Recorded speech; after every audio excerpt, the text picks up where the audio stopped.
Puasa yang ketiga, namanya yang kedua tadi kan puasa khusus. Yang pertama puasa awam. Antum sendiri yang tahu di mana kita selama ini puasa kita berada. Yang ketiga, puasa khusus orang yang khusus. Udah khusus, sangat khusus. Adalah puasanya hati. Itu maka dikebur tadi hati kita. Yang ada di hati itu hanya Allah. Supaya benar. Gimana sih dong puasa hati itu? Gini, di samping tingkatan 1 dan 2 diamalkan. Nah ini jangan-jangan puasa hati, puasa 1 nggak diamalkan Pak, makan aja yang penting puasa hati. Kan ada orang yang sholat itu eling aja, kan kacau ini. Nanti salah tuh gajinya, betul nggak Pak Wid ya? Makanya puasa hati itu harus yang kelas 1, kelas 2 sudah dijalani juga. Paham ya? Jadi puasa yang ketiga itu puasa khusus orang khusus adalah puasanya hati, di samping yang tingkatan 1 dan 2-nya juga diamalkan, tapi yang pokok juga hatinya ikut berpuasa. Gimana hati berpuasa? Niat kita nggak boleh jelek. Berat nggak Pak? Bayangin Pak, niat juga dijaga. Allah tahu. Artinya puasa hati itu dari kepentingan jangka pendek dan pikiran duniawi serta menahan segala hal yang dapat memalingkan dirinya selain Allah. Jadi puasa hati itu kalau hati kita cenderung kepada sifatnya jelek, palingkan. Ingat terus kepada Allah. Itu gunanya zikir. Ya. Karenanya yang disebut sempurnanya puasa adalah yang tadi. Tiga-tiganya dipakai. Ibarat kaji, jangan syariat aja, hakikatnya juga ada, makrifatnya ada. Jangan dipisah, syariat dia juga, hakikat dia juga, makrifat juga. Insya Allah kalau begitu kita sudah sempurna tingkat manusianya dalam konteks di mata Allah. Ya, sempurna puasa itu tidak sekedar menahan lapar dan dahaga, tetapi tujuan utama puasa adalah untuk mengubah kualitas jiwa kita agar menjadi lebih terkendali dalam mengelola hawa nafsu. Hawa nafsu gak bisa dihilangin. Islam tidak ngajarin kebiri. Makanya untuk yang jomblo ini harus nikah. Tuh, gak boleh kan nikah. Ya, tapi pas jam-jam tertentu tuntunan syariat tahan. Ya, kan puasa boleh berhubungan suami istri, tapi ikuti syariatnya. Maaf ya, adik-adik ini mesti paham. Bukan kata-kata jelek ini harus tahu. Ya, jadi bukan sekedar hanya menahan lapar dan dahaga, tapi tujuan utama puasa adalah mengubah kualitas jiwa kita agar bisa mengendalikan hawa nafsu kita, menghindar dan menjauhkan diri dari perbuatan maksiat, lebih mendekatkan diri kepada Allah dengan mengutamakan kehidupan kekal di akhirat daripada kehidupan duniawi. Itu sebabnya orang dulu kalau berpuasa bahasuluh, nggak mau tahu dunia. Ya, kita jangan begitu Pak, berat, betul kan? Karena kita perlu kasih makan amanah. Ya.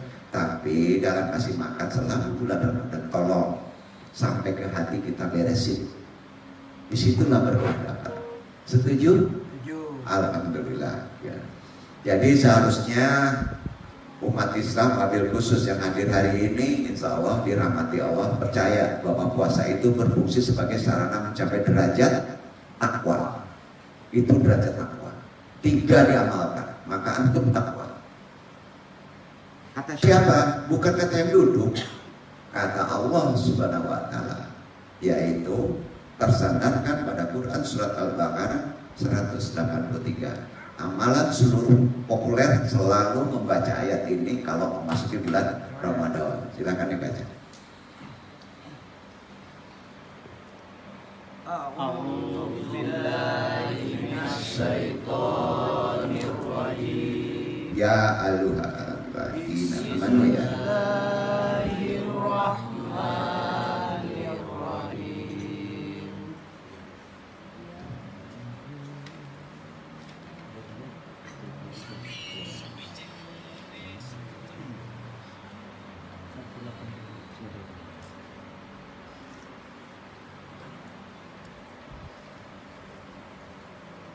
يا أيها الذين آمنوا كتب عليكم الصيام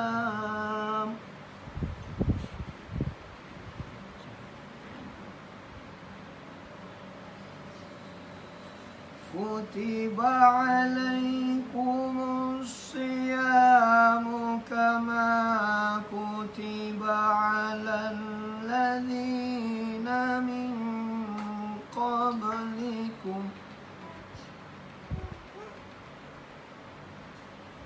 كما كتب على الذين من قبلكم لعلكم تتقون.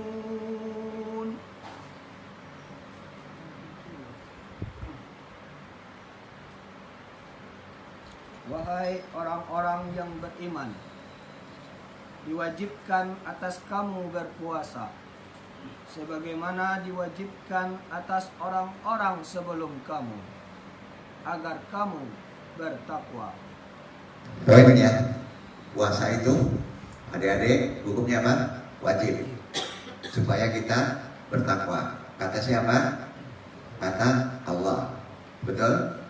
Maka orang yang nggak puasa berarti bukan orang yang bertakwa. Poin. Gimana cara berpuasa, hukum batalnya, syaratnya, rukunnya, nanti aja baca sendiri ya adik-adik. Ayat di atas itu Al-Baqarah 100 berapa? 84 lengkap, nggak perlu nanya-nanya, tapi dengar juga tadi ya, karena udah clear sebetulnya. Puasa untuk berjaya kita menjadi bertakwa. Sudah itu syarat melakukan puasa ada di Al-Baqarah 184 syaratnya. Dah duduk ya, puasa itu syariat. Sampai kita jadi kepercayaan itu tidak dapat diragukan ya, karena itu dari Allah. Menjadi orang bertakwa yaitu berpuasa. Nah, ada pertanyaan enggak? Kalau kita berpuasa ya, kita nggak sholat fardu 5 ya, wajib, puasanya batal. Ada yang tanya kan? Silakan. Ayo. Gimana nih? Puasanya rusak. Kata Nabi, makan saja itu. Itu menurut Torekot. Puasanya rusak, bukan batal. Duduk ya. Puasanya rusak. Percuma antum makan aja. Itu kata Nabi, ada di hadis. Jadi jangan khilafiyah menunggu dalil. Nanti baca di medsos. Udah gitu aja hukumnya ya. Jadi puasa ya harus sholat, karena krusial hidup ini. Kemarin kajiannya sebetulnya Pak Win, hakikat sholat ya terkait dengan puasa. Prioritas kita hidup tidak menciptakan jin manusia untuk beribadah kepadaku. Naikkan ibadah itu tiangnya apa? Sholat 5 waktu. Itu yang paling krusial. Baikin terus sholat. Pertama, kita bisa sholat. Kedua, tepat waktu. Ya, ketiga, paham apa yang kita sholatkan. Insya Allah bisa khusyuk. Ya, dan sholat itu bukan untuk Allah, untuk kita. Tugas kita adalah sholat. Ya, supaya sholat bisa khusyuk, karena terkait nafsu, diperintahkan wajib berpuasa supaya bisa khusyuk. Ya, betul? Nah, jadi tolong sholat kita benerin, karena itu dominan. Mintalah tolong pada sabar dan sholat. Sabar di mana letaknya? Pada puasa, ya kan? Maka bisa sabar kita, ya kan? Nah, minta tolong dalam segala masalah hidup dengan sabar dan sholat. Ini kalau kita nggak paham, unik nih. Kita ada masalah, pengen naik kelas, pengen dapat profesor, S3, S7, S-teler lah ya gitu ya. Kita puasa, Senin Kemis, ya. Ya. Tapi kok nggak berhasil? Ada apa puasanya? Di sini yang mesti kita pahami hakikat puasa. Ya, jadi itu perlu dibahas insya Allah nanti di lain waktu dan sampaikan lagi lebih mendalam lagi Pak Yamin ya. Kita lanjutkan dulu kaji kita. Jadi kepercayaan itu karena Allah, insya Allah kalau kita jujur kita bisa jadi orang bertakwa. Tidak ada keraguan di dalamnya karena Allah yang masih tahu. Semua ulama nukil, nggak ada ulama pintar yang duduk pun nggak bisa kalau tidak nukil dari Al-Quran dan hadis atau punya guru. Ya, nah, sejauh mana puasa berfungsi sebagai pembentuk perilaku mutakin, orang bertakwa itu mutakin. Jadi yang namanya takwa akan berfungsi manakala umatnya berupaya secara maksimal menempuh jalan-jalan Allah dengan cara menghayati, mentaati segala perintah, menjauhi segala larangannya sebagaimana telah diatur oleh ajaran agama Islam. Jadi jangan sampai kita keliru menjadikan lapar dan dahaga sebagai tujuan puasa. Tidak. Lapar dan dahaga bukan tujuan puasa. Anu tanya, interaksi aja. Tujuan puasa apa? Berdasarkan Quran, takwa, supaya takwa. Caranya dengan menahan, namanya saum. Ya, ini puasa ini kan nahan lapar dan minum dari puasa, bukan. Itu bukan tujuan menahan. Ya, sama ya. Nah, dalam konteks ini Rasulullah mengkritik ya dari hadis tentang orang yang hanya mendapatkan lapar dan dahaga dalam berpuasa, ya kan? Karena kita tidak paham ilmunya puasa. Jadi bukan hanya ibadah puasa, kalau dipahami pendalamannya haji, sholat, zakat, itu harus juga sejalan. Ya. Seringkali kita terjebak dalam kekeliruan pemahaman ya, terjebak pada cara menjadi tujuan. Ya. Keberagaman kita hanya bersifat rutinitas, ya, secara awam. Formalitas belaka sehingga tidak membekas dalam kehidupan sehari-hari hasil dari puasa seperti ritual biasa Pak ya. Jadi pada kaji ini ya, insya Allah ini bukan karena niat kita, Allah memperjalankan kita ke sini Pak ya. Nah, dalam talim ini saya sebagai pentaklim hanya bisa memberi nasihat dan menganalisis puasa dari tingkatan awam ya. Karena kita perlu pemahaman dalam konsep waktu kan ya. Mengapa untuk melatih mengendalikan diri harus melalui proses berlapar dan haus? Ada yang bisa jawab? Secara umum kita melihat korelasinya, alasannya sebagai berikut. 1. Tidak makan dan tidak minum dalam beberapa jam satu hari adalah proses yang membawa dampak bagi kesehatan tubuh kita mencapai kondisi yang lebih baik sebenarnya. Kenapa? Setelah sekian lama dibebani oleh metabolisme yang berlebihan.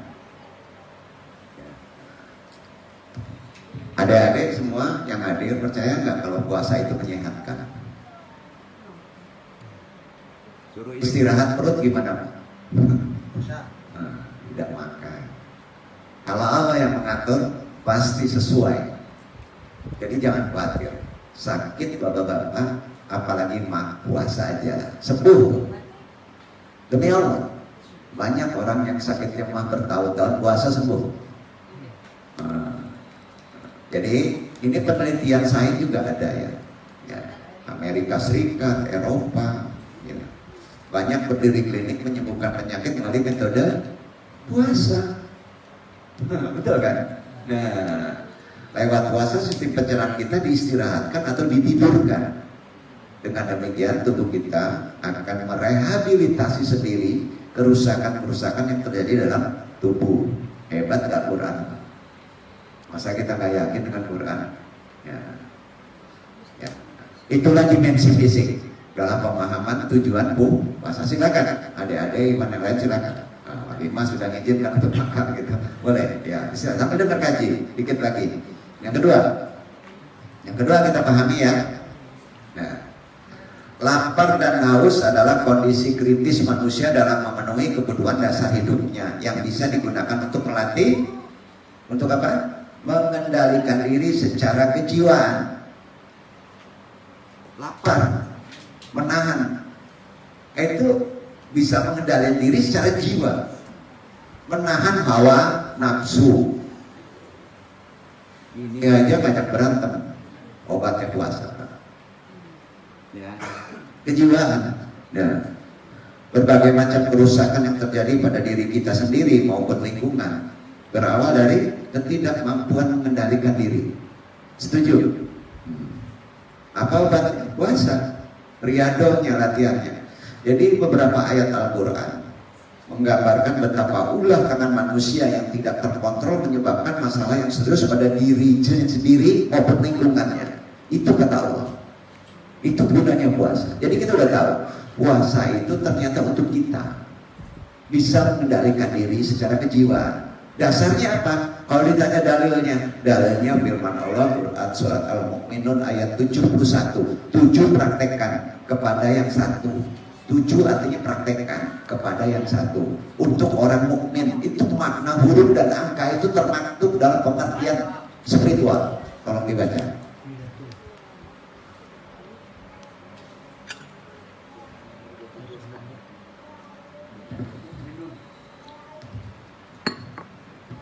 Maaf Pak Win Pak Haji, saya ini merokok, nggak apa-apa ya, nggak apa-apa ya.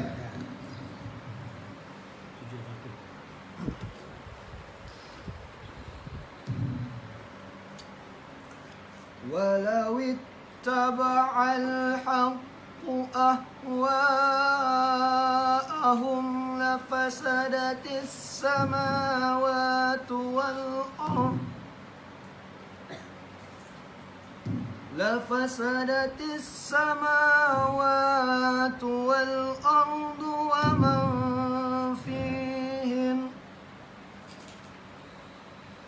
بل أتيناهم بذكرهم فهم عن ذكرهم معرضون.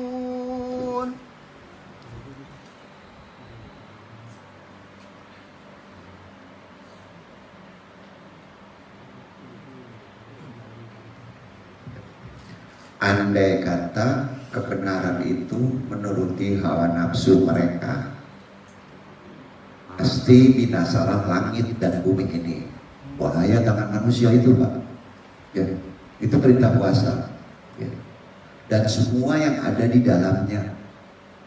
Ya. Sebenarnya kami telah mendatangkan kepada mereka kebanggaan mereka, tetapi mereka berpaling dari kebanggaan itu. Apa yang akan datang? Bulan Ramadan, sambut, tidak akan rusak kita. Ya, itu maknanya. Berat ya? Nah, makanya serius. Kalau andong mendengar ada ikhwan nanti bulan Ramadan, suami istri masih bacakan cikui itu. Bulan berkah masih ada yang berantem. Berarti gak paham ilmu. Insya Allah. Dong doain, gak ada masalah. Dan kalau betul puasa 1 bulan, setahun bapak-bapak aman. Karena charter 1 bulan untuk setahun. Ya, makanya serius. Sore-sore hari kita mempersiapkannya. Ya, alhamdulillah. Ya. Ketidakmampuan kita mengendalikan perbuatan juga akan menyebabkan penyakit batin kan. Kalau kita tidak pandai mengendalikan, apa itu penyakit batin? Antara lain pemarah, pendendam, sulit memaafkan, iri dengki, serakah, pelit, egois, ujub, ria, sombong, berbohong, berbuncing, fitnah. Kurang itu. Karena itu sudah masuk derajat tertinggi pada berpuasa. Tahan, saum, tahan. Di sini kita bisa berlatih keteguhan jiwa dalam suasana krisis ini ya. Inilah dimensi psikis yang ketiga. Kita lanjut pemahaman puasa. Lapar dan haus juga mengingatkan kita pada kondisi orang-orang yang terpinggirkan, kurang beruntung dari kehidupan kita. Yatim, fakir miskin, ya. Kehidupan kita bukanlah kehidupan yang bersifat pribadi. Jangan tidak diciptakan kehidupan pribadi. Ya, bukan. Akan tetapi berkehidupan sosial. Setuju? Ya. secara fitrah. Ya. Manusia memang bukan sekadar makhluk individu. Ada yang bisa hidup sendiri nggak? Nggak mungkin. Ya. Dalam jiwanya telah tertanam software sosial dan spiritual. Apa spiritual? Karena itu orang yang tidak berkehidupan sosial dan spiritual sama dengan orang yang tidak memenuhi kebutuhan dasar hidupnya sendiri. Itulah yang ketiga disebut dimensi sosial. Yang kedua pada puasa tadi dimensi psikis. Betul kan? Luar biasa Pak puasa itu. Ya. Keempat, lapar dan haus menyebabkan kita teringat terus bahwa kita sedang dalam kondisi berlatih untuk meningkatkan kualitas ketakwaan berdasarkan firman Allah. Ya. Yang berujung pada penyerahan diri, tawakal kepada Allah sebagai sang pencipta yang maha agung. Kualitas hidup tertinggi seorang manusia adalah dalam keadaannya sebagai makhluk spiritual, makhluk yang selalu tunduk dan taat hanya kepada perintah Allah. Itulah yang keempat disebut dimensi spiritual. Itulah puasa kita. Insya Allah mudah-mudahan kita sampai ke titik semuanya itu. Ya. Dalam bahasa Arab, puasa itu artinya apa? As-saum. Saum.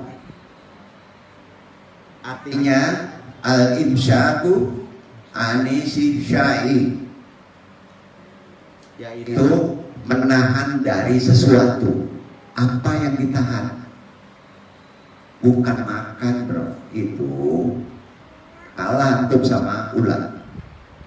Ulat pengen bisa terbang puasa, ayam betina supaya anaknya bisa tumbuh telurnya menetas puasa. Kalau puasa itu, maaf ya, antum semua sama dengan binatang. Puasa kita nggak situ, makanya ada tingkatan puasa. Jangan bohong, jangan baca, tahan emosi.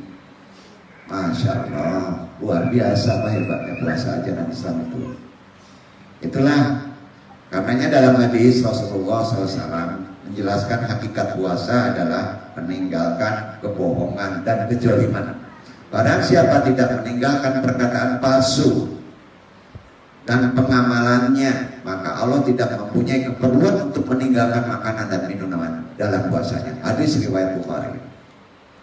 Sekarang kita tahu, antum puasa tapi berbohong. Kata Nabi apa? Makan aja. Apalagi nggak sholat. Ya. Nah, berbohong memang tidak membatalkan puasa, tetapi hakikatnya bukanlah orang yang berpuasa. Hakikatnya begitu, pahalanya nggak ada, hangus, capek nggak Pak? Tahan lapar tapi nggak ada apa-apanya. Ya.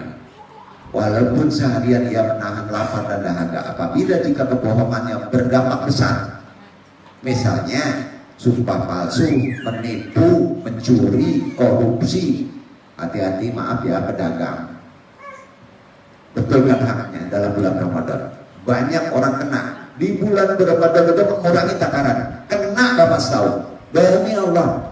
Ini penting apa ya? Anda hanya menyampaikan untuk yang lain. Siapa tahu di sini ada pedagang Pak. Syukur-syukur kita paham konsep puasa bulan Ramadan berbahaya kalau kita melakukan kezaliman. Aksesnya akan setahun. Ya. Jadi jangan sampai kita berpuasa tidak berilmu. Nah, itulah yang perlu disampaikan. Kalau ingin mendalami puasa lebih dalam lagi, insya Allah Anda punya majelis talim, datang saja atau melalui dunia awam-awam. Ngaji sekarang gampang Pak, pakai YouTube aja selesai di kamar. Ya, insya Allah. Nah, silakan kita tutup dengan doa Ustadz Fauzi, master agama kita. Silakan. Beliau pernah di Mesir Pak.